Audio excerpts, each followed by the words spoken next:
siempre podemos dar más. Y eso es uno de los misterios, ¿verdad?, de la vida. Ustedes casi todas las cosas que tienen, mientras más las usan, más se gastan y llega el momento que ya no hay. Pero el amor, mientras más uno lo usa y más uno da, más hay. Hay más amor. Y por eso podemos gastar este tipo de bromas sin ofendernos, pues porque lo hacemos en amor, en el amor cristiano, en el amor de familia verdadera. Hoy vamos a estar hablando sobre una vida de amor. Es necesario que nosotros consideremos el término en contexto. ¿Qué significa amor? Y yo sé que usted dice, pues siempre vamos a definir algo. ¿Cómo usted definiría la palabra amor? Es un sentimiento que proviene, que sale del corazón, como dice la hermana Aita. Hermana Nilda. Algo que usted da sin interés. Muy bien. Yo creo que la hermana Rosana o Rebeca estaban diciendo.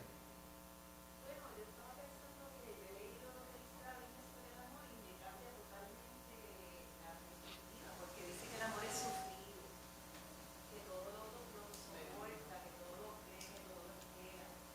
Entonces eso. Muy bien. Úrsula.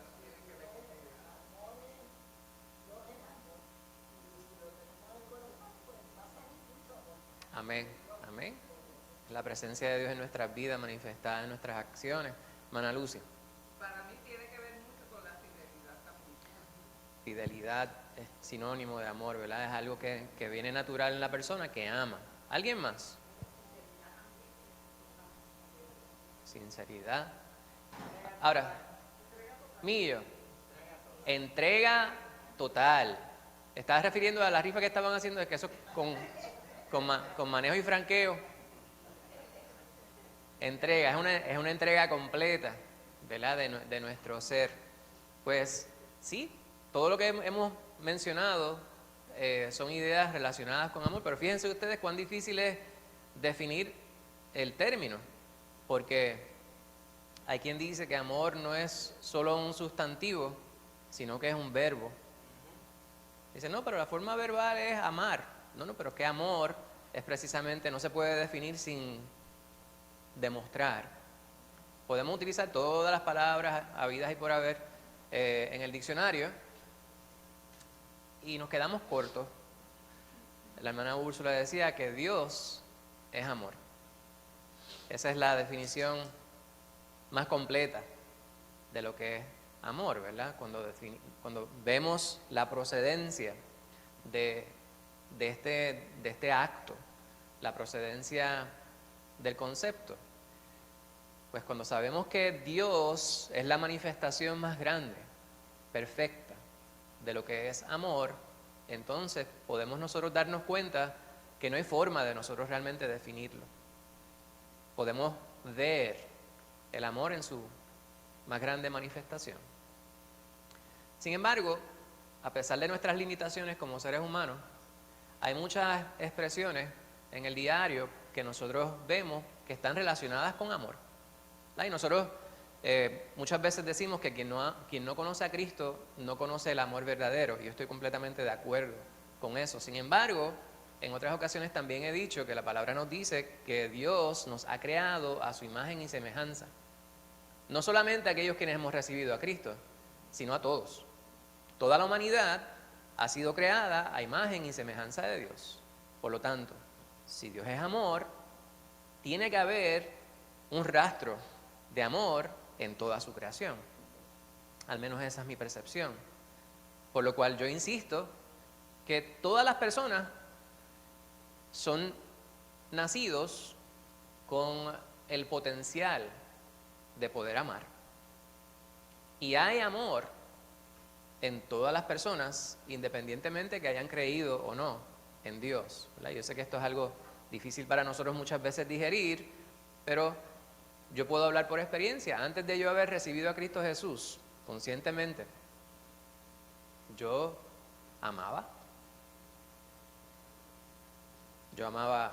a mi madre, amaba a mis hermanos, amaba a mis vecinos, a mis amistades. Nadie puede decirme que yo no amaba. Sin embargo, ahora conociendo a Cristo, pues el amor, cada instante que camino con el Señor, se va perfeccionando. Perfeccionando en el sentido de que va modificándose, va evolucionando en aquello que Dios quiere de nosotros. Hay muchas veces que nosotros fallamos, porque no somos perfectos todavía.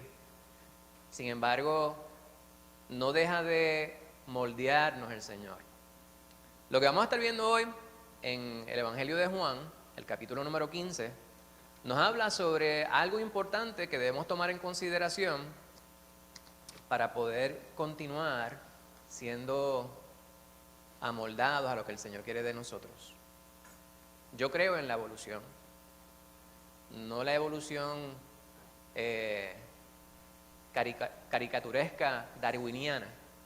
No estoy diciendo que yo pienso que nosotros salimos de una ameba, ¿verdad? Que estuvo en una sopa y luego salió algo del mar con patas y luego de un pato se convirtió en no sé qué cosa, y que nuestros abuelos ancestros son los simios.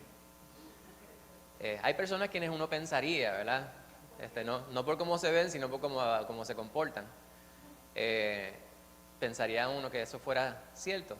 Sin embargo, yo no creo en ese tipo de evolución. Yo creo que ciertamente, yo creo en la teoría del Big Bang, como decía el pastor en una ocasión. Un día Dios dijo, ¡bang! Y todo fue hecho. Él quiso que las cosas se hicieran, las hizo Él. Sin embargo, yo creo en la evolución, ¿verdad?, del pensamiento, de nuestra naturaleza. Y la expectativa del Señor para con nosotros es que nosotros mejoremos según pasa el tiempo. Yo no sé si la palabra devolucionar existe. Regresión evolucionar. Esa palabra yo no sé ni cómo se podría escribir, porque lo que está en el medio ahí no lo pude ni pronunciar. La regresión es lo que muchas veces vemos en las personas y a veces somos bien intermitentes aún conociendo al Señor. A veces estamos, a veces no estamos, a veces estamos y a veces no estamos, y así seguimos, y un pasito para adelante, 2 pasitos para atrás, un pasito para adelante, 2 pasitos para atrás, y si usted sigue así, con el tiempo está mucho más atrás de lo que estaba al comenzar.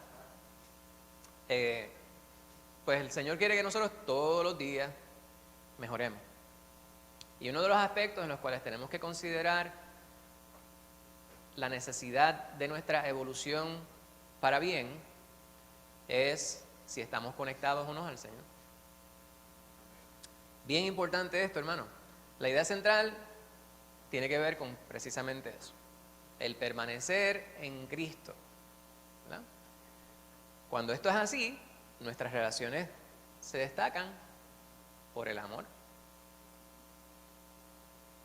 Y nosotros somos seres egoístas. Piense usted cuántas decisiones usted toma en el día basadas en el beneficio que usted va a obtener por aquello que usted va a hacer. El mero hecho de estar aquí, lo que nos propulsa mayormente a estar en la casa del Señor con las personas que amamos para escuchar su palabra, es el bienestar que devengamos nosotros de ellos. No estoy diciendo que eso esté mal. Porque la palabra egoísmo la solemos asociar con algo negativo. Egoísta, o sea, del yo. El yo en el centro. ¿Cómo es que yo me beneficio? No estoy diciendo que eso esté mal todo el tiempo, porque si usted está en la casa del Señor, porque usted le hace bien estar aquí, pues gloria a Dios. Aún esa decisión que usted tomó, que esencialmente fue para beneficiarse usted, beneficia a los que le están alrededor, aunque usted no esté pensando en eso, y también le da gloria a Dios. Pues nosotros somos egoístas esencialmente. Muchas veces cuando lloramos la partida de un ser querido, es porque estamos pensando en cómo nos ha afectado eso a nosotros.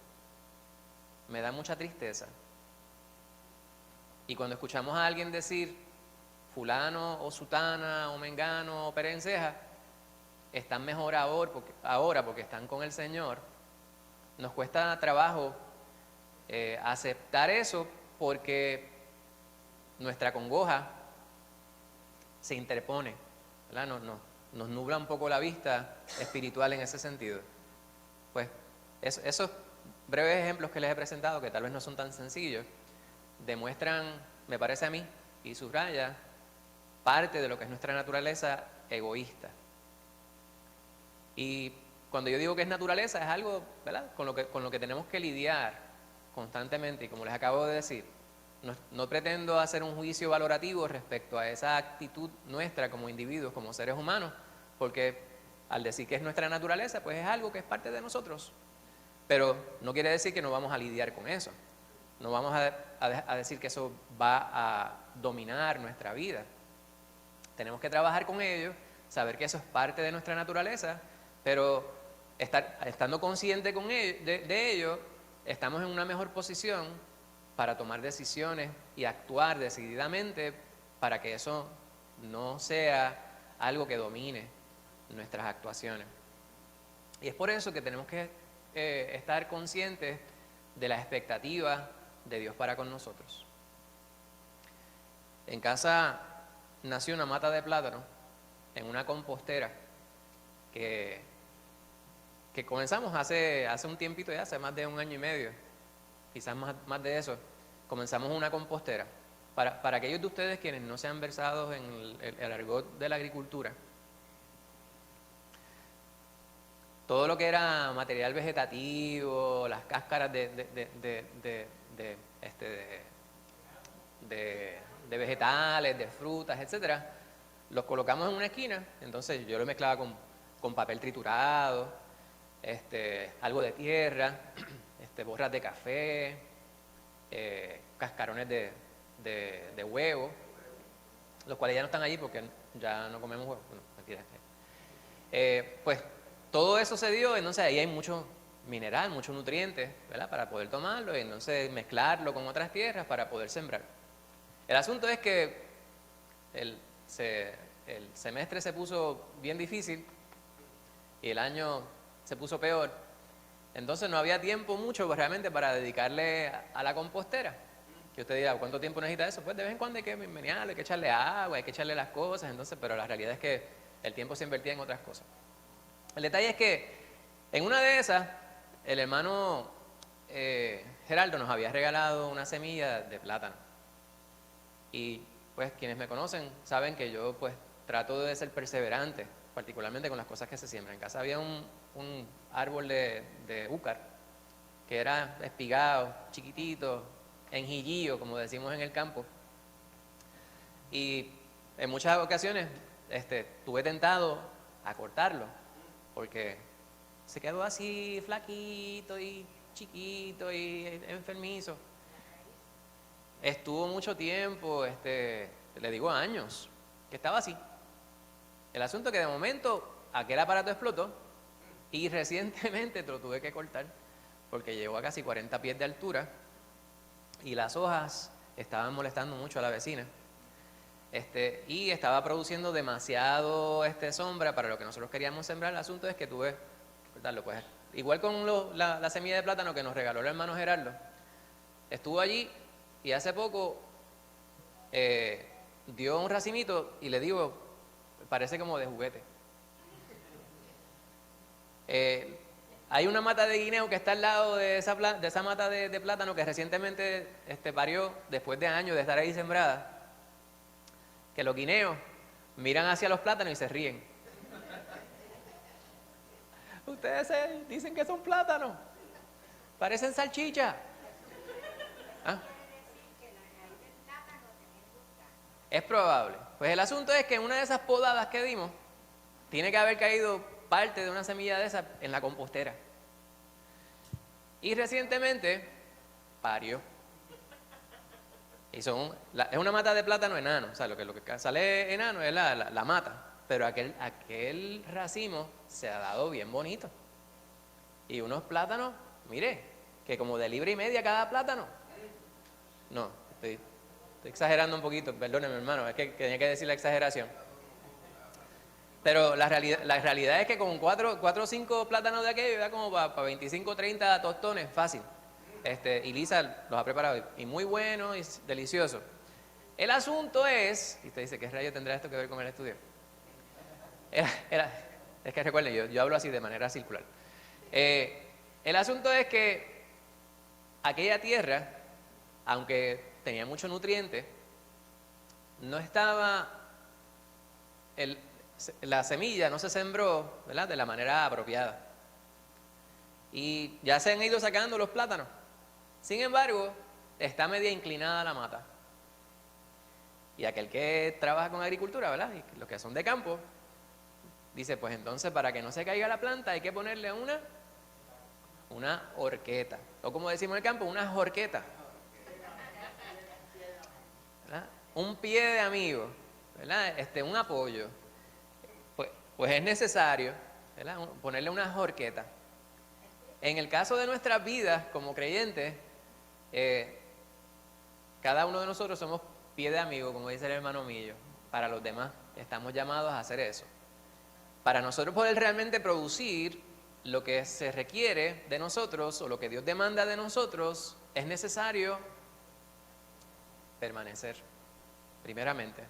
Podemos recibir todo el apoyo del mundo, pero si nosotros no estamos sembrados donde corresponde, de donde proviene el nutriente, para que nosotros podamos estar robustos espiritualmente hablando, pues entonces eso no se va a dar. Lo que Jesús le habla a sus discípulos, allí en el capítulo número 15, los primeros versículos, le subraya la expectativa que él tiene de ellos. Antes de ir a los pasajes específicos, ¿verdad? Creo que se desconectó de... Sí, antes de ir a los pasajes específicos que tenemos asignados para hoy, yo voy a leer esa primera porción, ¿verdad? Ustedes tuvieron que hacer de asignación, leer del 9 a 17. Gracias, pastor. ¿Cómo podemos nosotros aplicar esto a nuestra vida? Primeramente, es que el amor bíblico es la virtud suprema que distingue a un cristiano porque es una copia del amor de Dios. El amor bíblico. Y aquí está el detalle de lo que hemos estado hablando. Hay muchas definiciones que pudieran dar las personas respecto al amor. Ustedes han hablado respecto a lo que ustedes saben, porque como hijos de Dios, pues pensamos en amor y lo primero que pensamos es lo que el Señor nos ha enseñado. Sin embargo, les decía yo que todo el mundo sabe lo que es amor. Habrá personas quienes dicen, sí, pero aquellas personas quienes viven ahí y allá. La realidad es que yo me atrevo a decirlo sin que me quede nada por dentro. Yo entiendo que aún la persona más perversa del mundo debe saber lo que es amor. Estoy diciendo que lo practican, pero debe saber. ¿Ustedes han escuchado sobre Nicky Cruz? Pues dentro del testimonio de este varón está el testimonio de alguien que fue quien le llevó a los pies de Jesús. Pues Nicky Cruz, saben que era un líder pandillero. Entonces era un maleante, ¿verdad?, de armas tomadas, literalmente. Y cuando venía este misionero para hablar con él, un día él estaba tan y tan hastiado, ¿verdad?, porque a Nicky Cruz sus padres lo lanzaban desnudo dentro de un cuarto y lo maltrataban de una cosa terrible. Eran personas quienes practicaban la santería y la brujería y no sé cuántas cosas más. El asunto es que este misionero un día se le va acercando y él está tan y tan hastiado y le dice a este individuo, le dice, no te acerques porque soy capaz de cortarte en 1000 pedazos. Quizá yo estoy refraseando malamente lo que dijo, pero en esencia eso es lo que narra este testimonio. Y narra el testimonio que el misionero le dice, Nicky, yo me voy a acercar a ti en el nombre de Cristo Jesús y quiero que sepas que aun cuando tú me cortes en 1000 pedazos, desde el suelo, cada uno de esos 1000 pedazos te va a gritar que te ama en el Señor. Pues eso, obviamente, es una narración de algo que yo no viví, de lo que no estoy consciente. Sin embargo, si esa narración es cierta, habla sobre cuán desprendidos debemos ser nosotros quienes conocemos a Cristo Jesús. Ese es el verdadero amor desinteresado. Pues Nicky Cruz en ese momento que no conocía al Señor, el hecho de que él no practicara el amor no quiere decir que no conociera el amor. Porque muchas veces las personas quienes no practican el amor ven la expresión del amor manifestada sobre sus vidas en múltiples ocasiones durante cada uno de los días que viven. Sin embargo, han decidido simplemente no practicar lo que ellos pueden percibir, y no vamos a entrar en el asunto psicológico, químico, etcétera, pero esta es la realidad, la cual yo creo. Y la palabra nos manifiesta que el cristiano está llamado a ser precisamente como hizo Jesús. Y esta es la manera que el mundo va a mirarnos y van a entender quién es aquel a que nosotros servimos. Pues para nosotros poder hacer lo que Dios manda que hagamos, entonces tenemos que estar conectados con Jesús todo el tiempo. Esa es la permanencia de la cual habla el Señor allí. Y esta palabra permanecer, se nos narra aquí, en el capítulo 15, se menciona no menos de 11 veces.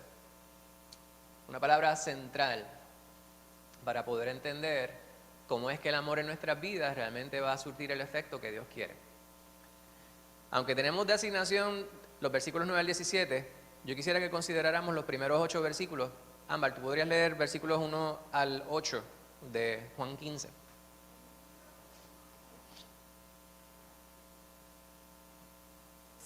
Juan capítulo 15, versículos del 1 al 8. Yo soy la vid verdadera y mi Padre es el labrador.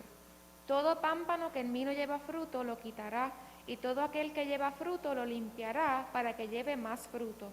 Ya vosotros estáis limpios por la palabra que os he hablado. Permaneced en mí y yo en vosotros. Como el pámpano no puede llevar fruto por sí mismo si no permanece en la vid, así tampoco vosotros si no permanecéis en mí. Yo soy la vid, vosotros los pámpanos. El que permanece en mí y yo en él, éste lleva mucho fruto, porque separados de mí nada podéis hacer. El que en mí no permanece será echado fuera como pámpano y se secará, y los recogen y los echan en el fuego y arden. Si permanecéis en mí y mis palabras permanecen en vosotros, pedid todo lo que queréis y os será hecho. En esto es glorificado mi Padre, en que llevéis mucho fruto y seáis así mis discípulos. Pues no vamos a entrar en todos los detalles, ¿verdad? Por eso es que se consideró solamente del 9 al 17. Aquí hay muchísima tela para cortar. Algo bien importante que quería que nosotros viéramos, ¿verdad? Es precisamente el contexto del cual proviene el pasaje que vamos a estar nosotros considerando. Aquí la alegoría que establece Jesús tiene que ver con la planta y el fruto. Obviamente, estando en el Mediterráneo, las vides era algo común. Para nosotros no tanto. ¿Vale? ¿Cuántos de ustedes han ido a una finca en Puerto Rico que haya plantas, ¿verdad? Una vid. Puede que las haya, no como en Chile, no como en Francia, no como en España, en California. Sin embargo, para nosotros eso no es un cultivo común. Estamos hablando de plátanos, quizás son más. Si estuviera el Señor aquí hablando con nosotros puertorriqueños, diría, yo soy la mata de plátano y ustedes son el racimo. ¿Verdad? El plátano no se va a dar desconectado de la mata de plátano. Y otros frutos que podemos conocer. Quizás no es tan romántico, no es tan poético que le comparen a usted con un plátano.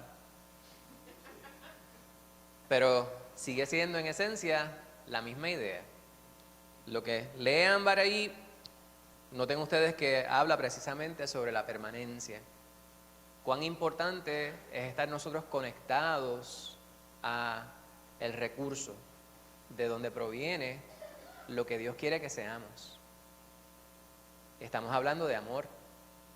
Pues ya nosotros hemos definido, como presentáramos hace un momento, desde la perspectiva de la palabra, pero el mundo sí podrá hablar de amor, y nosotros sabemos que hemos hablado en distintas ocasiones de que hay distintos tipos de amor, ¿verdad? Está el querer y el amar, son dos cosas diferentes, y de eso se han escrito muchísimas canciones. Hay muchas canciones que dicen que son canciones románticas, pero no son otra cosa que canciones de despecho.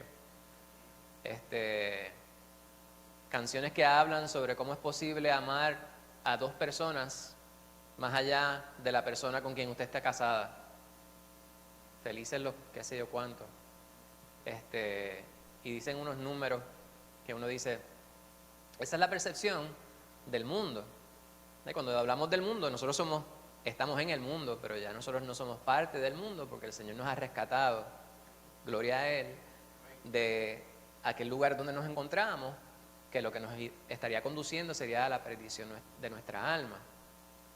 Sin embargo, no podemos nosotros descartar que existen todavía estas definiciones.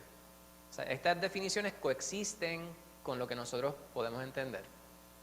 Y aquí yo sé que es un poquito problemático, ¿verdad? Dentro del foro que estamos nosotros considerando, quizás esto es algo que yo les he presentado anteriormente. En la sociología hay un concepto que se nombra o se llama la relatividad social.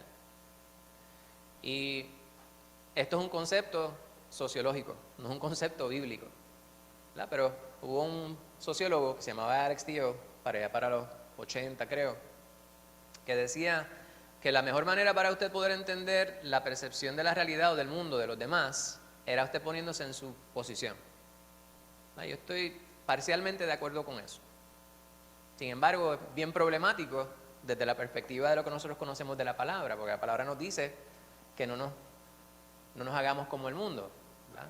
No nos amoldemos al mundo, no nos conformemos al mundo, sino que debemos esperar que el mundo se conforme a nosotros. ¿Por qué? Por nuestro egoísmo, ¿no? Porque nosotros hemos venido a los pies de Cristo, quien es el único camino al Padre. Por lo tanto, no se trata de que usted se haga como los demás, aunque Pablo decía, ¿verdad?, que era necesario poder hacerse como los demás para poder rescatar a alguno de entre ellos. Pero no quería decir que debemos nosotros dejar de ser lo que nosotros somos para ser como ellos. Lo que yo entiendo Pablo quería decir era que nosotros no podemos descartar que todas las personas en el mundo tienen maneras distintas de poder entender e internalizar lo que vivimos, y poder tener ese entendimiento, que no dista mucho de lo que decía Alex Tio, nos permite a nosotros poder hablar a las personas en un idioma que ellos puedan entender.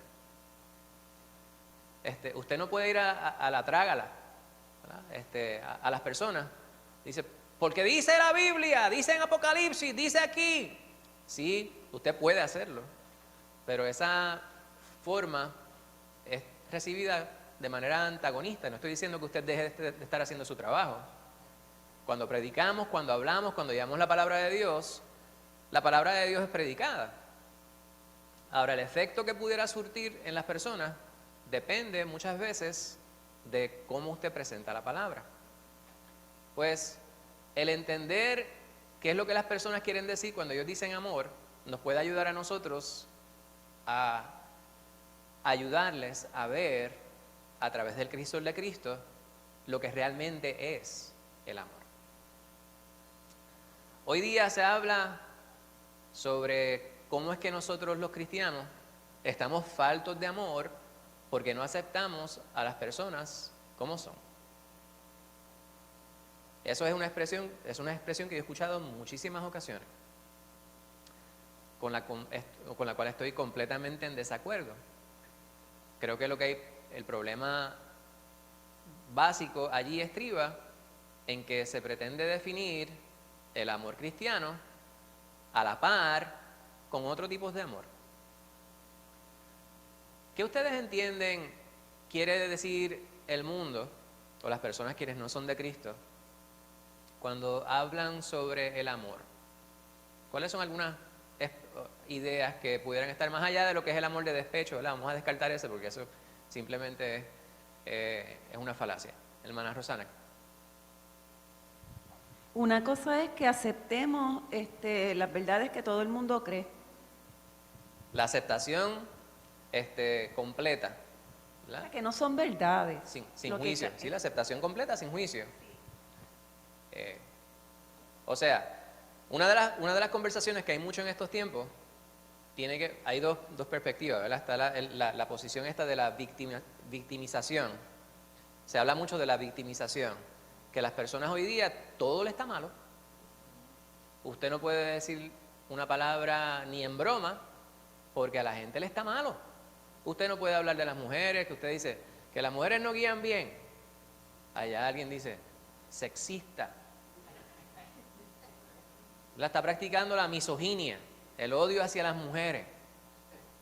Y la realidad es que las mujeres, aunque no guíen muy bien, está probado que las mujeres guían mejor que los hombres. Por eso, porque las aseguradoras no están para perder dinero, ¿verdad? Así que ellos se dejan llevar por las estadísticas y quienes tienen más accidentes, está comprobado estadísticamente, son los hombres entre 18 y 32, 34 años, son quienes más accidentes tienen. Por lo tanto, las estadísticas dicen que las mujeres guían mejor que los hombres, pero las mujeres siguen guiando mal.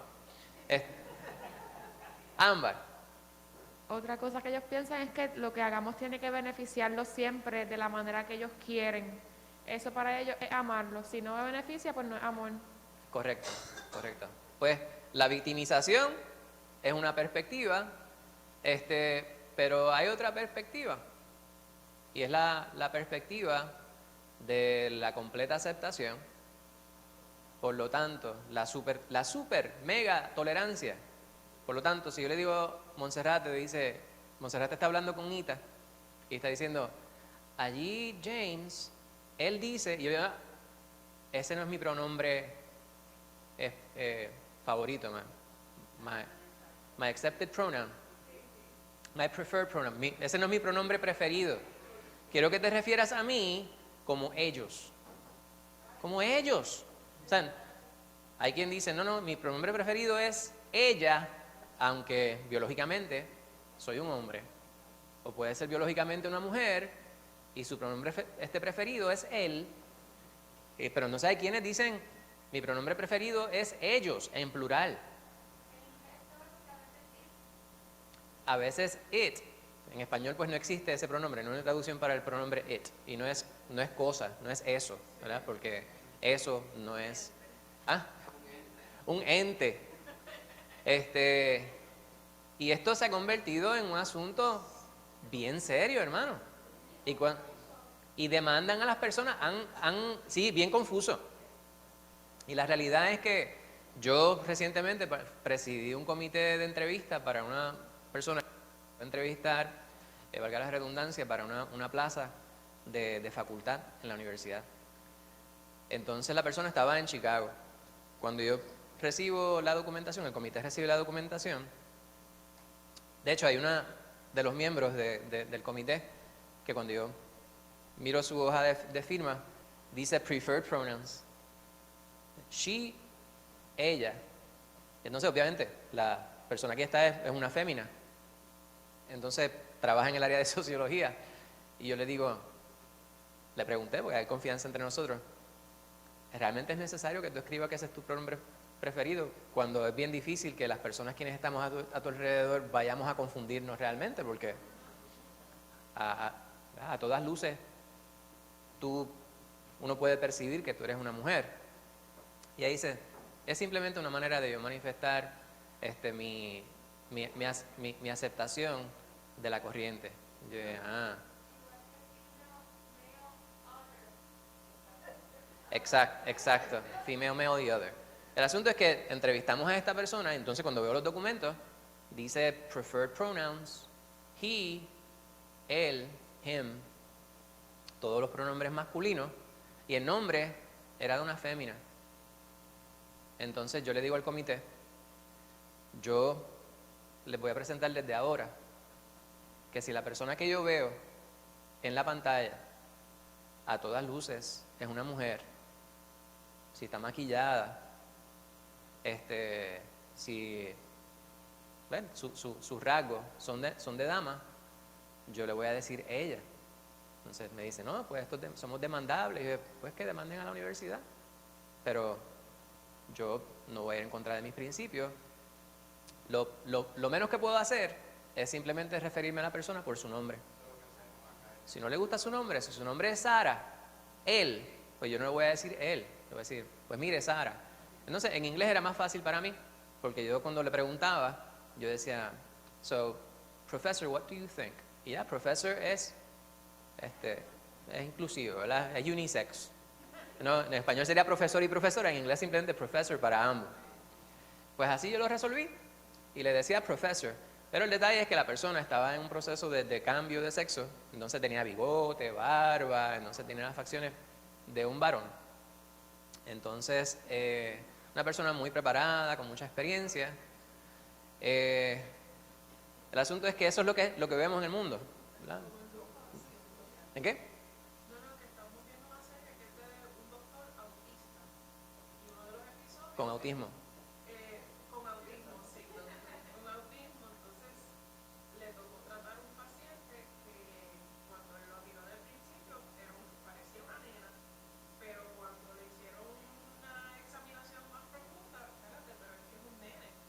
Entonces era que el nene quería ser nena y estaba tomando un montón de los medicamentos para las hormonas para no ser nene y qué sé yo, y no es un revolú. Entonces el enfoque no era tanto en el paciente, era cómo entonces el doctor con autismo lidiaba con eso, porque ellos son bien nenas. Sí, seguro. Entonces nosotros nos quedamos hablando de eso, porque yo decía, Josué, ellos lo hacen para ser más libre, qué sé yo, pero lo que hacen es una confusión. Sí, ese es The Good Doctor.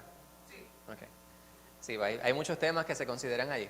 Este gran paréntesis que acabamos de presentar es para, ¿verdad?, subrayar el que hay muchos temas que se tratan en el mundo, en nuestra sociedad, debo decir, que las personas van a evaluar su amor o falta de amor basado en cuán parecido o parecida es su opinión respecto a la corriente, a la opinión corriente. Rebeca, ¿te ibas a decir algo?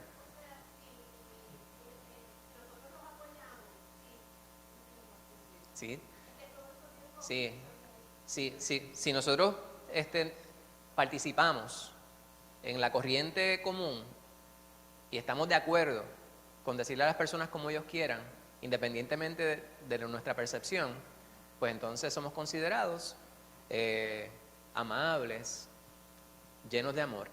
Cuando nosotros nos rehusamos a hacer aquello que el mundo presenta, que lo que hace es confundir a los individuos, entonces dicen que no tenemos amor, que estamos altos de odio, que somos homofóbicos o qué sé yo, que fóbicos. Karina. Que muchas veces como que confunden el que uno esté de acuerdo con esa persona a que, o sea, que uno no esté de acuerdo con esa persona a que uno como que pues no lo respeta, no lo amas. Y realmente uno puede apoyar a esa persona no en esa acción, sino que en los otros aspectos de la vida, o sea, y hablarle y testificarle a ellos, pero cuando tiene que ver con ese asunto específico, pues uno no va como que reírle las gracias y decir que eso está bien. Seguro. Y muchas veces como que, aunque uno actúe de esa manera con ellos van a pensar como que, esta persona como que no me ama porque como yo soy, pero pues eso es un tema bien complicado. Ámbar, ¿sí? ¿Verdad? Otro tema que también tiene que ver, no específicamente con eso, pero que también los hijos a veces piensan que los padres no los aman por las disciplinas que le ponen. Mis padres, y uno escucha eso mucho cuando uno está en la escuela. Sí, hecho que mi mamá y mi papá no me dejaron ir para tal lugar, sí, porque decían que, sí, ellos son malos, seguramente ni me amo, qué sé yo qué. Y como lo vemos en la Biblia, esas disciplinas, bueno, obviamente, si los padres son creyentes, pero que también es un tema bien controversial en la juventud, de que los papás míos me van a amar si me dejan hacer lo que me dé la gana. Lamentablemente, pues, eso es lo que muchas veces vemos en la sociedad. Pues vemos estos dos puntos bien importantes. ¿Qué es lo más importante? ¿Qué debemos utilizar nosotros como barómetro para saber si estamos amando? A Jesucristo. La palabra de Dios nos dice cuál es nuestra brújula. ¿Verdad? La brújula que siempre va a apuntar en dirección al amor perfecto va a ser el crisol de Cristo Jesús. Tenemos que mirar el mundo a través de ese filtro. ¿verdad? Si nosotros estamos mirando para congraciarnos con las personas, lo que vamos a notar es que para poder hacerlo nos tenemos que desviar de la palabra, y eso es completamente inaceptable. Nosotros sí estamos llamados a amar a todas las personas transgénero, transexuales, a los homosexuales, a los bisexuales, a todas las personas, por incorrecta, perversa, mal ajustada que sea su comportamiento. Dios nos manda a amarles. Eso sigue siendo también bien confuso. A mí se me hace bien difícil amar a ciertas personas, pero entonces me encuentro con la exigencia de parte de Dios, no la recomendación, no el consejo, sino el mandamiento. Dios me manda a que ame a todas las personas, pero me manda a que yo no me conforme a ellos. Por lo tanto, aquel que está haciendo lo incorrecto, aquel que quiere que le llamen él cuando realmente es ella, o ella cuando realmente es él, o ellos cuando realmente no hay forma de poder justificar esto, yo no puedo aceptar sus acciones. Sin embargo, tengo que amarle y tengo que mirarle con los ojos de Cristo. Y una de las cosas que nos ayuda es poder colocarnos en la posición de Cristo. Y aquí está el punto aquel de la relatividad social. Yo no lo pongo en términos de la sociedad, sino en términos de mi vida.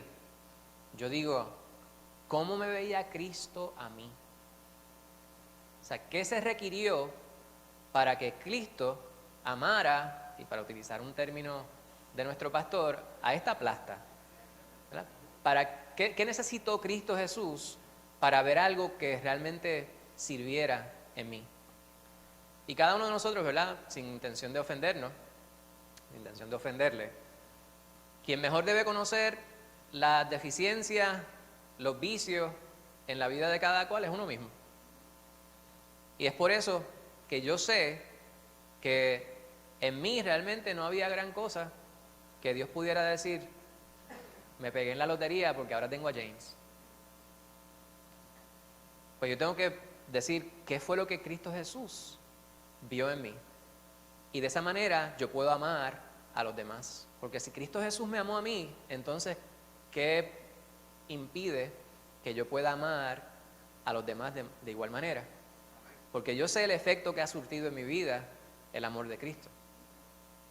Yo puedo amar de la manera que amo por virtud de que he sido amado. Yo he sido perdonado y por ende puedo perdonar. Vamos a ir a esta porción. Yo sé que nos hemos extendido mucho para no cambiar la costumbre. Versículos 9 al 11 de Juan 15, hermano Pablo. ¿Usted podría leer esa porción?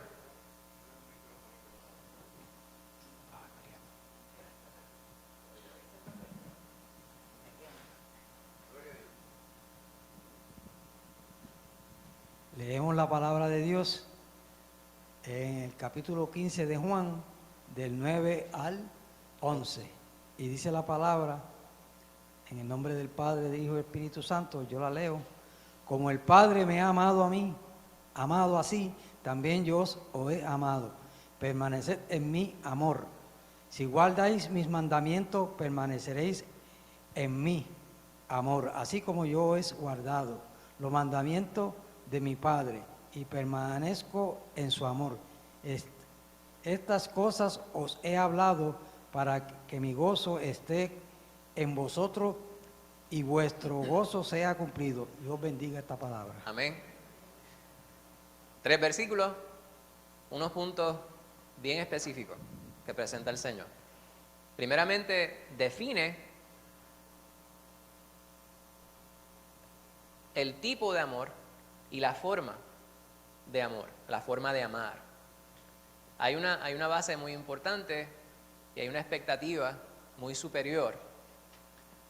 El mundo, la sociedad, este lugar donde vivimos, tiene una idea de lo que es amar. Y en algunas ocasiones pues es loable. Hay personas quienes dicen ayudar a tu semejante. Eso es una forma de amor. buscar tener amigos y apoyarse mutuamente, eso es tener amor. Y yo digo que esas cosas están muy bien. ¿Verdad? El apóstol Pablo dice, considerarlo todo, retener lo bueno. Nosotros aprendemos todos los días. Todos los días estamos aprendiendo algo. Si usted no aprende algo nuevo todos los días, es porque usted realmente no está haciendo inspección de las cosas que está internalizando. Pero si se fija, todos los días usted va a aprender algo. Así sea la forma de un mueble que usted tiene en su casa y dice, ay, no me había fijado en esta esquinita que tiene aquí. Bueno, no me había fijado que esa mancha está en el piso hace un tiempito ya. Eso fue algo que usted aprendió, porque está observando continuamente. Pues, de todas las cosas que vivimos, hay algo que usted puede desprender que le sirve para su crecimiento como individuo. ¿Verdad? No todo lo vamos a estar viendo necesariamente en la Biblia. Sí, todo lo que está en la Biblia es parte de nuestra nutrición más importante. Pero la realidad es que la mayor parte del día usted no está leyendo la Biblia, ni está orando, ni está cantando himnos y coritos. Las 24 horas del día, la mayor parte del tiempo usted está haciendo otra cosa, que no son esas que yo acabo de mencionar. Pero eso no quiere decir que usted no esté aprendiendo. Por lo tanto, la palabra de Dios nos dice que hay una forma específica que usted debe considerar para amar como Cristo le está exigiendo. Aunque usted aprende que hay muchas formas de amar en el mundo y muchas de ellas podemos considerar que son emulables, ¿verdad? Buenas, para utilizar una palabra general. Por buenas que sean esas formas de amar o esas expresiones de amor en el diario, en la sociedad, ninguna de ellas realmente alcanza la magnitud que la que está diciendo Jesús a sus discípulos en este pasaje. Está diciendo, yo quiero que ustedes amen de la manera que mi Padre me ama, que es la manera que yo amo a ustedes, que yo les amo. Entonces usted dice, entonces, ¿de qué manera amó Dios a Jesús? Pues eso es una muy buena pregunta. Siendo su Hijo unigénito. Esto es un misterio porque la palabra nos dice que Dios es perfecto, omnisciente, omnipresente, omnipotente, pero que Él y el Hijo son una misma cosa. Por lo tanto, yo no puedo evaluar a Dios de la manera que yo evalúo a los hombres. Pues, ¿por qué? Es comparar la noche y el día. Somos cosas quizás no diametralmente opuestas, pero la distancia de la evolución de uno al otro es demasiado extensa, casi infinita. Pues es necesario, te tiende, ¿verdad?, a lo infinito, esa diferencia tan y tan grande.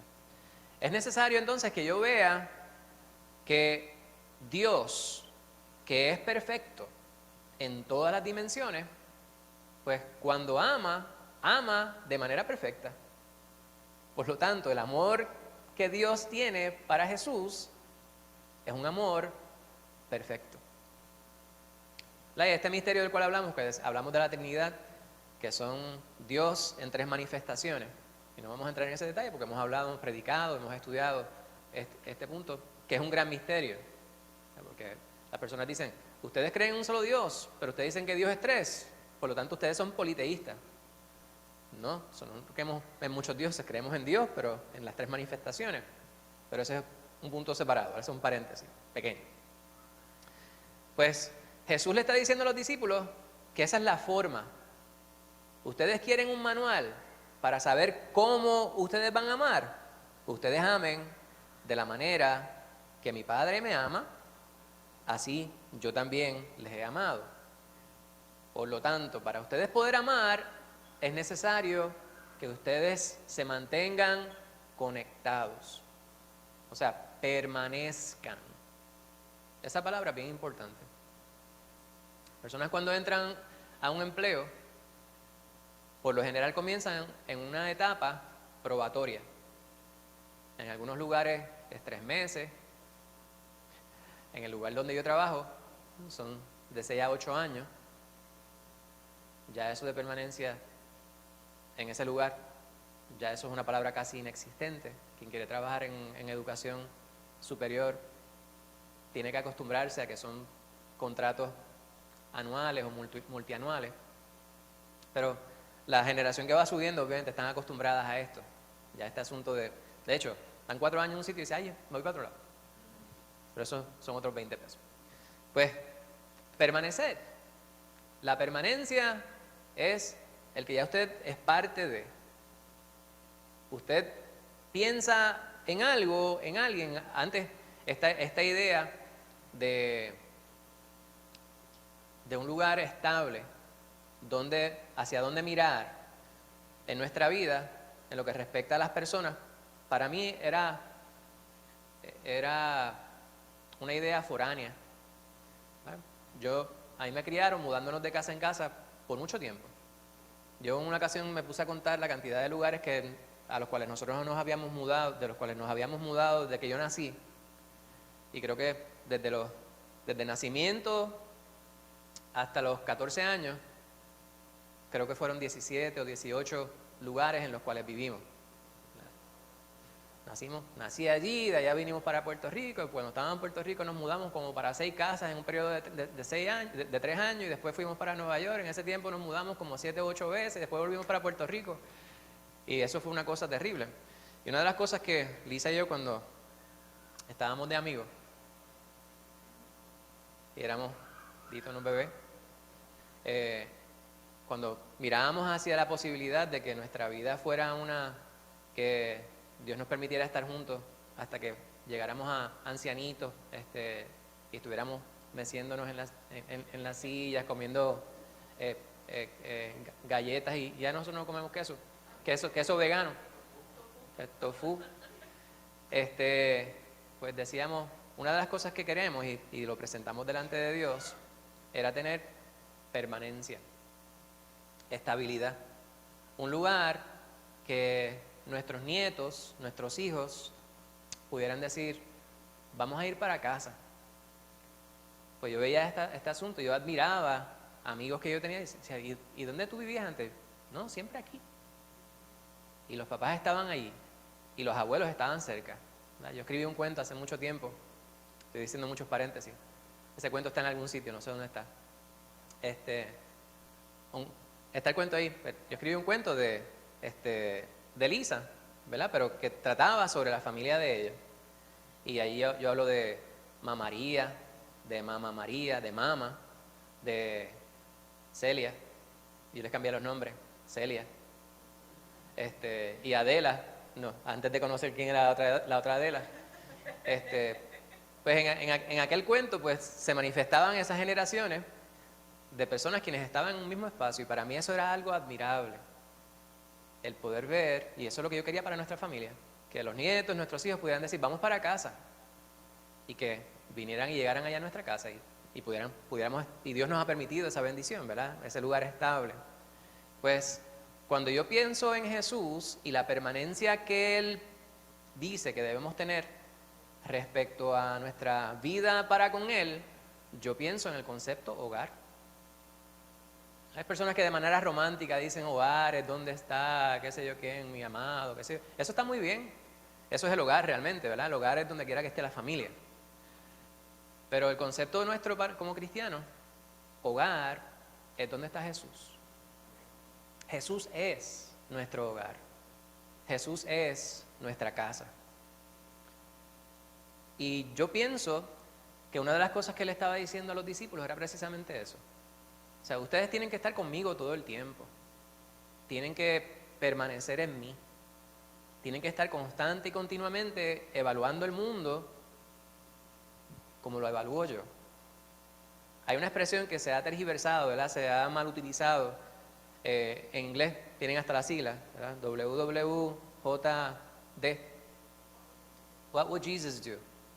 Hay un programa, ahora que dan en, no sé si es ABC, que es What would you do?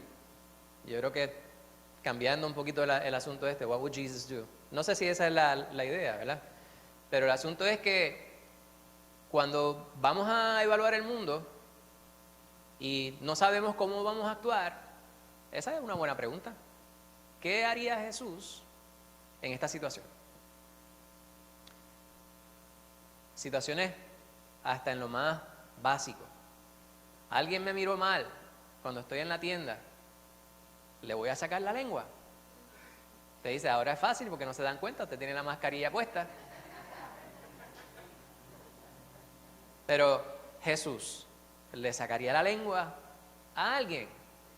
No sé si a los fariseos, no creo. El Señor era muy sincero con ellos, les decía hipócritas. ¿Verdad? Pero hay instancias en las cuales nosotros quizás nos sentimos justificados en decirle hipócrita a alguien porque Jesús le decía hipócrita. La dio de latigazo allá en el templo. Hay personas quienes llegan al punto de decirle a las personas hijos del diablo. Y aunque eso fuera cierto, tenemos que preguntarnos, ¿realmente eso es lo que Dios espera de nosotros? Y la contestación es que la mayor parte de las veces que nosotros podemos sentir cierta justificación respecto a eso que pudiéramos estar diciendo o haciendo, cuando pensamos que alguien está haciendo algo mal, lo estamos haciendo por nuestro egoísmo. Lo estamos haciendo porque es algo que nos llena a nosotros y no necesariamente refleja a Jesús en nuestras vidas. Pues Jesús está hablando sobre el amor. Y es necesario que consideremos este concepto de manera muy cercana, muy específica, que es mantenernos en Él. El próximo versículo que leyera mi hermano Pablo habla sobre cómo podemos hacer eso. Vamos nosotros a mantenernos en el amor de Cristo, pero esto lo hacemos considerando todo lo que Él nos exige que hagamos. Si nosotros vivimos una vida de constante observación y práctica de lo que Jesús nos manda, ahí demostramos nuestro amor por Él. ¿Verdad? El amor es igual a la obediencia al Señor.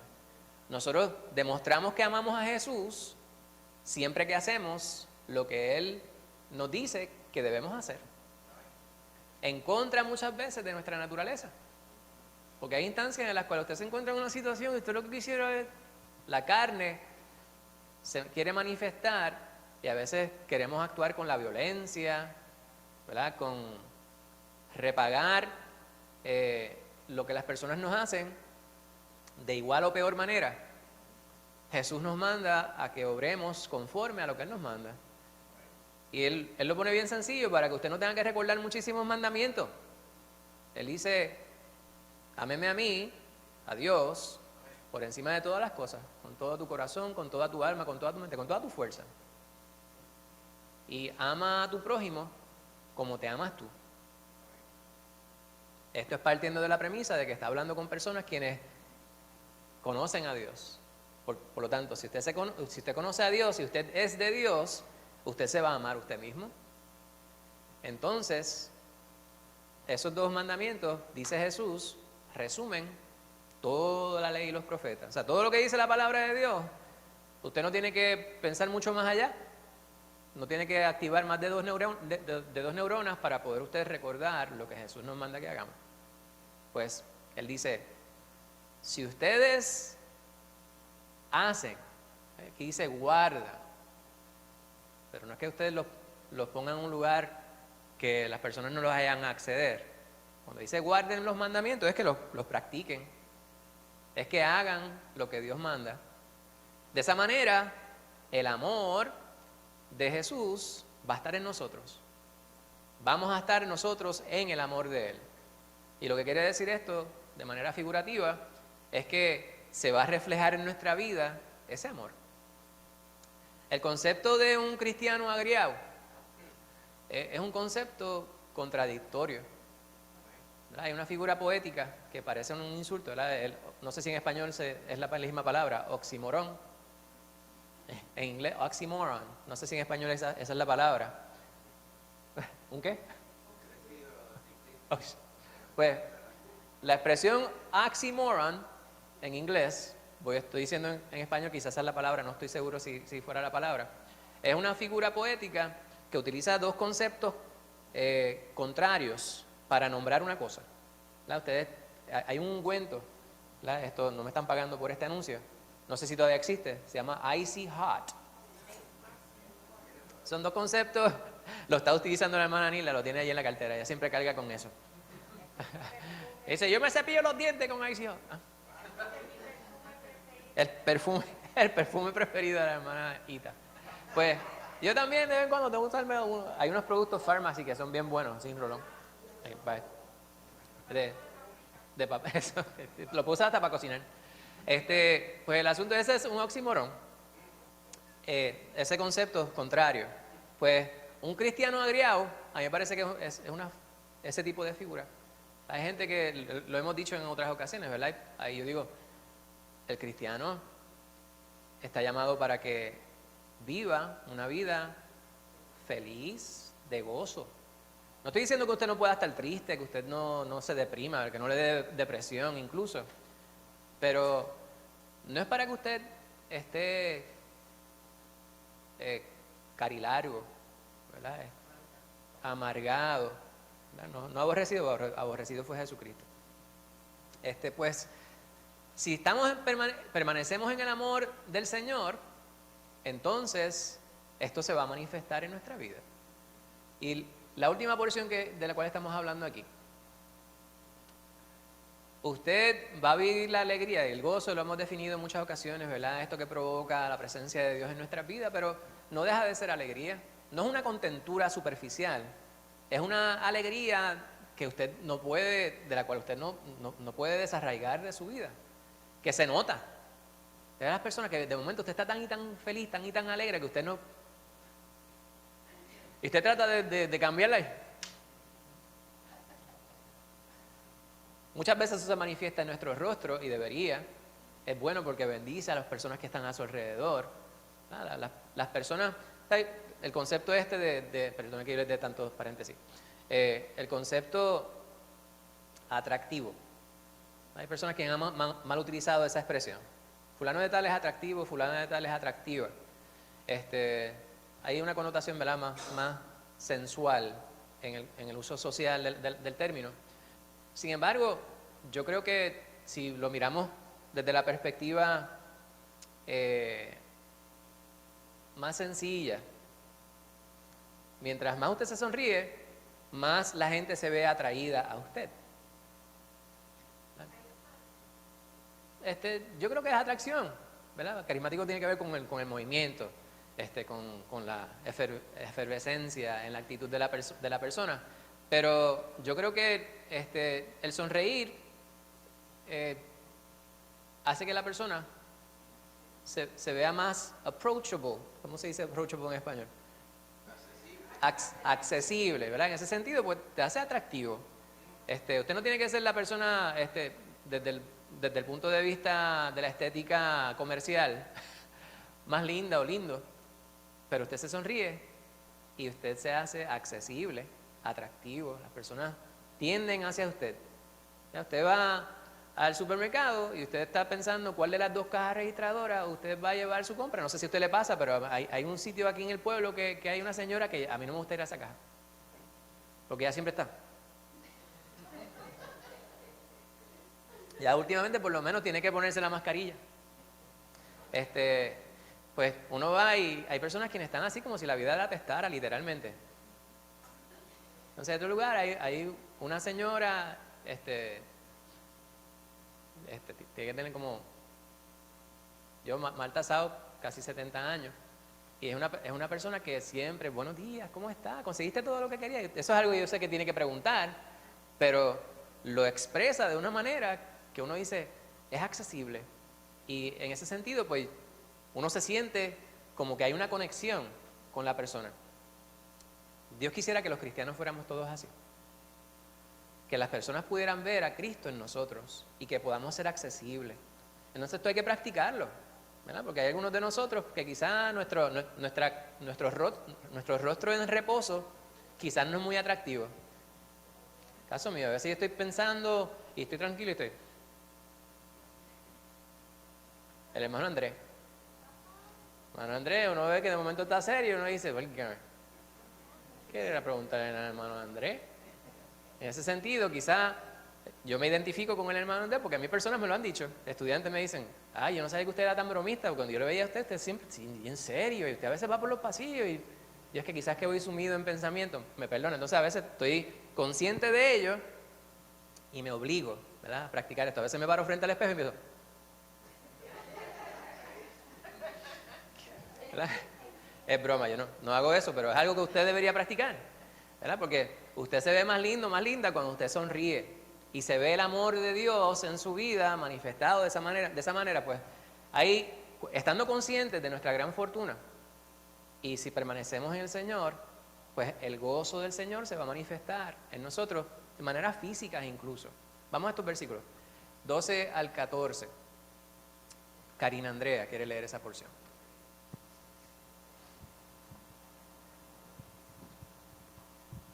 Dice así: Este es mi mandamiento, que os améis unos a otros como yo os he amado.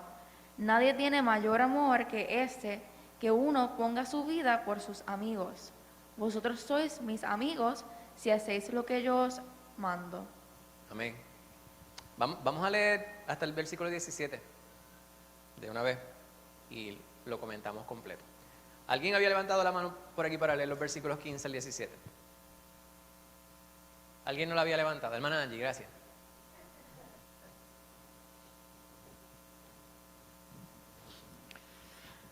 Ya no os llamaré siervos, porque el siervo no sabe lo que hace su señor, pero os he llamado amigos, porque todas las cosas que oí de mi Padre os las he dado a conocer.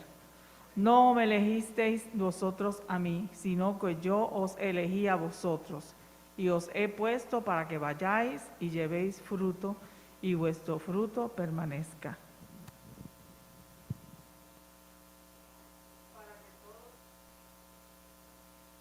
Para que todo lo que pidiereis al Padre en mi nombre, Él os lo dé. Esto os mando, que os améis unos a otros. Amén. Aquí hay varias cosas en esa última porción, ¿verdad? Hay unas cosas bien importantes y difíciles de digerir si las miramos fuera del filtro de la palabra de Dios. Y como se ha dicho aquí en muchas ocasiones, semana pasada incluso el pastor estaba subrayando, cuando nosotros no entendemos algo de la palabra, ¿a dónde vamos para poder entenderlo? A la enciclopedia, ¿no? Vamos a la palabra misma. Vemos en la palabra la explicación de la palabra, porque es Dios mismo hablando a través de toda ella, ¿verdad? Toda ella fue inspirada por el Espíritu Santo. Pues ya hemos hablado sobre este mandamiento del cual está hablándole Cristo Jesús a los discípulos, lo cual reverbera hasta este tiempo y nos alcanza a nosotros. ¿Qué es lo que quiere Dios que nosotros hagamos? ¿Cuál es su mandato? ¿Cuál es su exigencia? Yo utilizo la palabra exigencia porque me parece que un poquito más la podemos entender más muchas veces que mandamiento. La palabra mandamiento a veces se utiliza de manera muy ligera. Está ahí, es algo que se escribió en un lugar, pero es mandamiento, o sea que es algo que se espera, pues. La palabra exigencia nos resulta un poquito más antipática en algunas instancias, porque yo te exijo. Te dice, pero ¿y qué es eso? Suena como muy rough. Pues eso es lo que Dios nos manda. Un mandamiento de Dios es una exigencia, una obligación que tenemos nosotros, ¿verdad? Tenemos que cumplir con ello, no tenemos opción, no tenemos alternativa. Pues esto es lo que Dios exige de nosotros, el amor. Y ya hemos hablado sobre este detalle, pero Él habla sobre una buena ilustración. Si usted quiere entender qué es lo que yo le quiero decir con esto, dice el Señor, pues usted visualícese dando su vida por sus amigos. Y muchas personas llegan al punto que dicen, bueno, esto es de manera, es un ejemplo figurativo, más bien, no es literal lo que quiere decir el Señor. Sin embargo, le está dando un adelanto de lo que Él haría poco tiempo después de la conversación que tuvo con ellos. Él literalmente entregó su carne y su sangre para que nosotros pudiéramos tener vida. Y aunque a ninguno de nosotros nos toque dar la vida por los demás, hay personas quienes tienen empleos que a veces se arriesgan la vida para la seguridad de los demás. Y a sabiendas se colocan en esa posición. Hay personas quienes dicen, sí, pero eso es por dinero. pero hay personas quienes tienen una vocación, creen, ¿verdad?, en una misión, en un propósito. Aún esa persona que está ejerciendo esa vocación, no necesariamente está entendiendo completamente lo que Cristo Jesús estaba diciendo aquí. ¿Verdad? Va paralelo, pero eso es precisamente lo que está diciendo Jesús. Jesús está diciendo, el amar es equivalente al uno deshacerse de uno mismo para poder entregarse a los demás. Y ese amor es el verdadero. Se han escrito muchas canciones, muchos poemas sobre el amor verdadero. Y quizá a usted le vienen a la mente algunas canciones. Yo no le voy a cantar ninguna porque, ¿verdad?, yo no quiero que ustedes se me vayan de aquí ahora.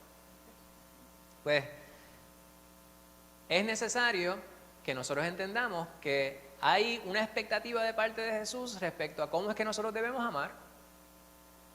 Y eso hace que nosotros podamos ser considerados amigos de Jesús. Esto va directamente relacionado con lo que dice el Señor en esta porción que acaba de leer la hermana Angie. El contraste que presenta el Señor respecto a amigo es la palabra siervo. La palabra siervo, que se escribe en griego, es doulos o doulos en algunos casos. Y esa palabra lo que significa es esclavo. El ser esclavo, cuando es respecto a Dios, no es un problema, ¿verdad? Si nosotros vamos a la palabra de Dios en el Antiguo Testamento, Moisés, Josué, David, todos fueron considerados esclavos del Señor. Allá en Deuteronomio, ahora a ver si me acuerdo, si lo marqué por aquí, al final de Deuteronomio, capítulo 34,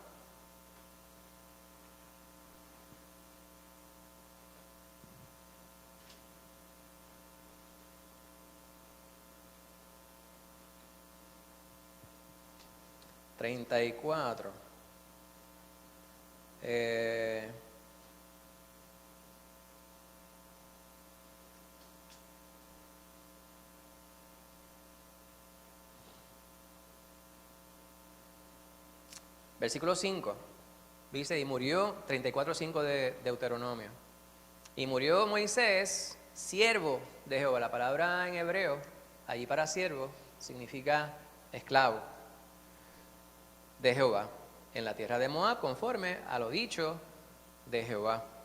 Al final de Josué, el capítulo 24, el versículo 29, dice, después de estas cosas murió Josué, hijo de Nun, siervo de Jehová, siendo de 110 años. Siervo, esclavo. En los Salmos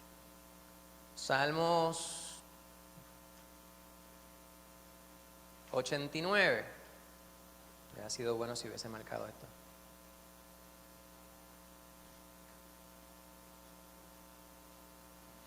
Y este se me perdió. 89, déjame ver si lo tengo aquí. 20, 89 versículo 20 dice, hallé a David, mi siervo, lo ungí con mi santa unción. Son 3 ejemplos del Antiguo Testamento, pero hay múltiples ejemplos que podemos mirar a través de la palabra. Esto no era una ofensa en el Nuevo Testamento, ¿verdad? Pablo en distintas ocasiones, si usted va en Romanos, pero también en Tito, ¿verdad? Tito 1:1.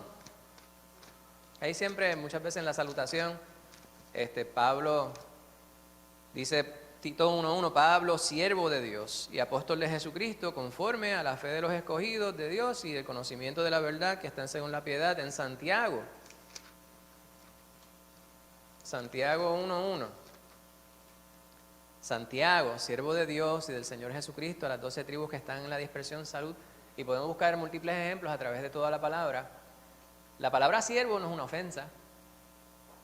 Sin embargo, Jesucristo le dice a los discípulos, aunque ser mi esclavo sería una bendición, eso no son sus palabras allí, ¿verdad? Él está diciendo, ya ustedes no son mis siervos, ahora yo digo que ustedes son mis amigos. Pues esa es la relación que usted y yo tenemos para con el Señor. La diferencia aquí estriba en el acceso que hay para el Señor. No es que nosotros dejemos de tener la responsabilidad para con Él como quien es esclavo, sino es el acceso que tenemos a Él ahora. Cuando Juan está hablando sobre esto, para ese tiempo había un conocimiento respecto a cómo se actuaban los reyes del Oriente y el emperador romano. Aparte de sus consejeros y generales, tenían aquellos quienes eran los amigos del rey o los amigos del emperador. Estos eran personas quienes tenían acceso directo al rey y con quienes él consultaba antes incluso que con sus generales que con sus asesores. Pues ser amigo de Dios, ser amigo de Jesús, es tener un acceso directo. Usted no tiene que pedir cita. Esto es bien importante que nosotros lo entendamos. Pues Jesús le dice a los discípulos, ustedes ya no son mis siervos, son mis amigos.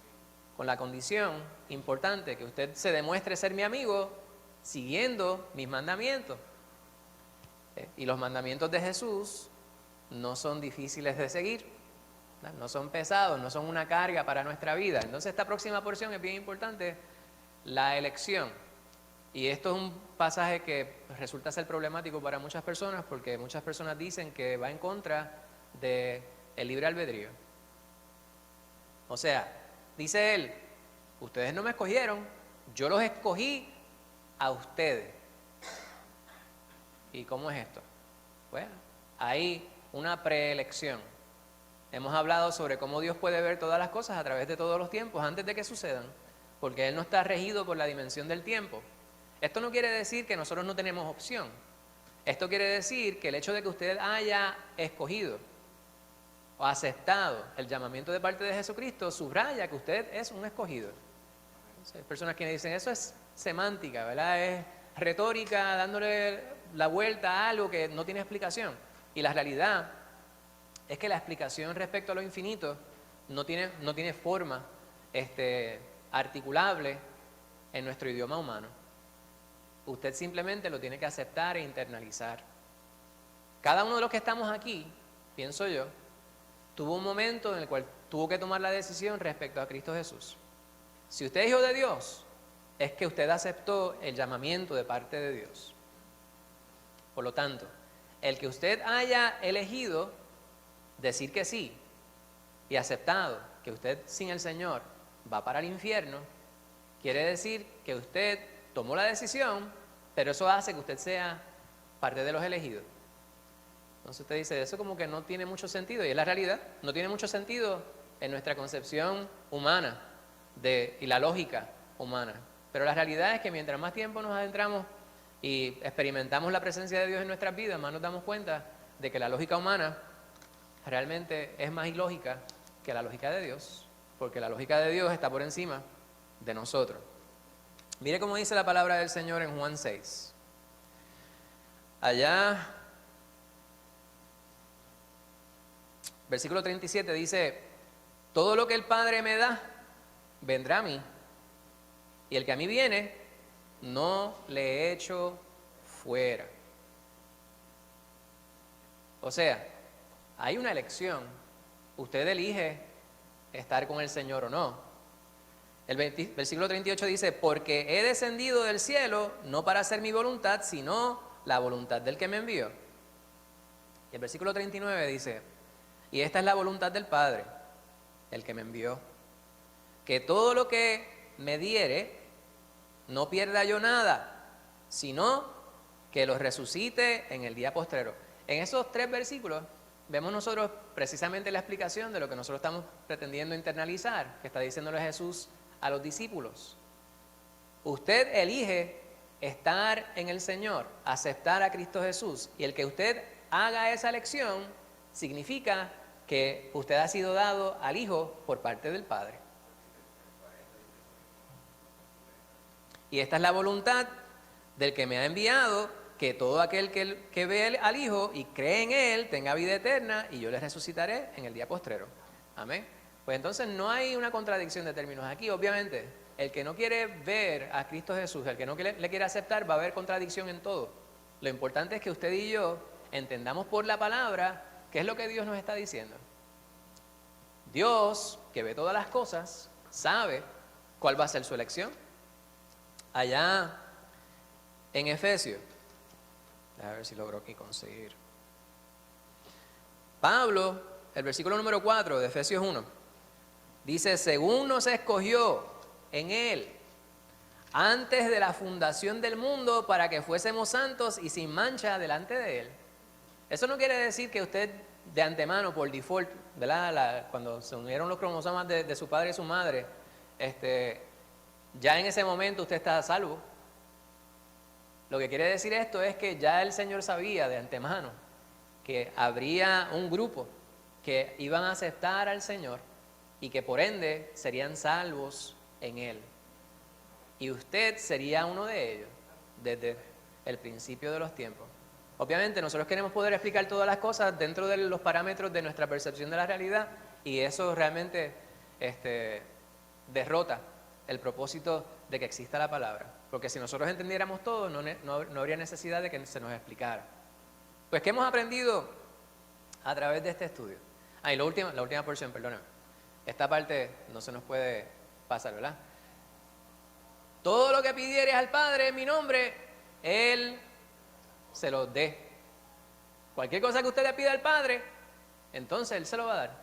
El otro día también creo que el pastor estaba hablando sobre esto. Las personas tienen esta idea del mago, el genio de la lámpara, ¿verdad? Usted frota la lámpara y salió ayer y tiene que hacer cualquier cosa que usted diga. Entonces, lo que está diciendo Jesús aquí no es eso. Está diciendo Jesús es que partimos de la premisa de que ya le pertenecemos a Dios. Por lo tanto, nuestra mente es transformada. Nuestra mente egoísta, nuestra mente materialista, nuestra mente consumista, nuestra mente carnal, ya deja de ser y da paso a una forma distinta de ver el mundo, a través de los ojos de Cristo Jesús.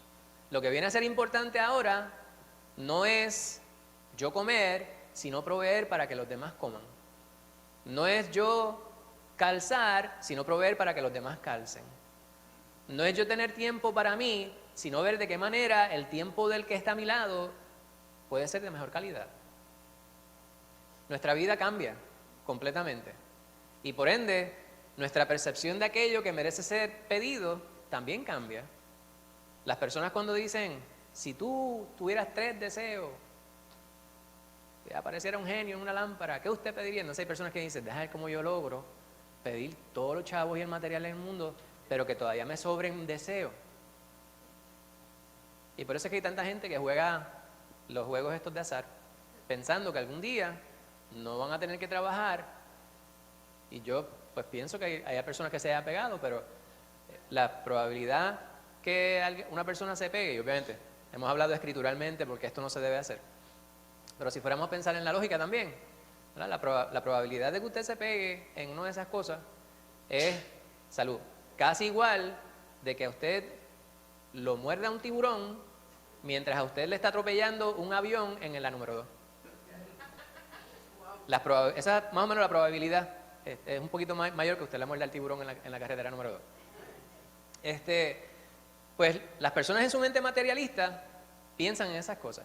Cuando nosotros pensamos como Cristo, pues entonces estamos pidiendo conforme a lo que Él quiere, ¿no? Santiago dice, pedís y no recibís porque pedís mal, porque pedís para vuestros propios deleites.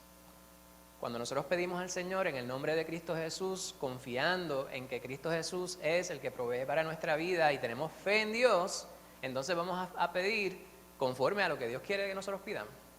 Entonces realmente se manifestará en nosotros y nos dará todo lo que pidamos. Gloria a Dios. Hermana Aita.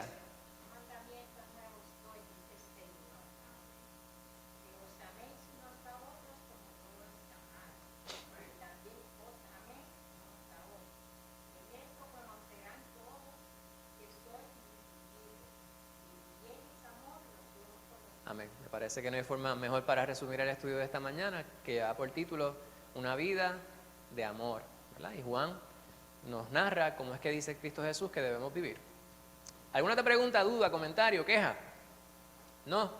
La semana que viene vamos a seguir este tema, viviendo una vida conectados a Cristo, y a la sesión número 5 lleva por título Una vida de persecución. Y este es el tema que a la gente le gusta mucho. ¡Ay, qué chévere! Una vida de persecución.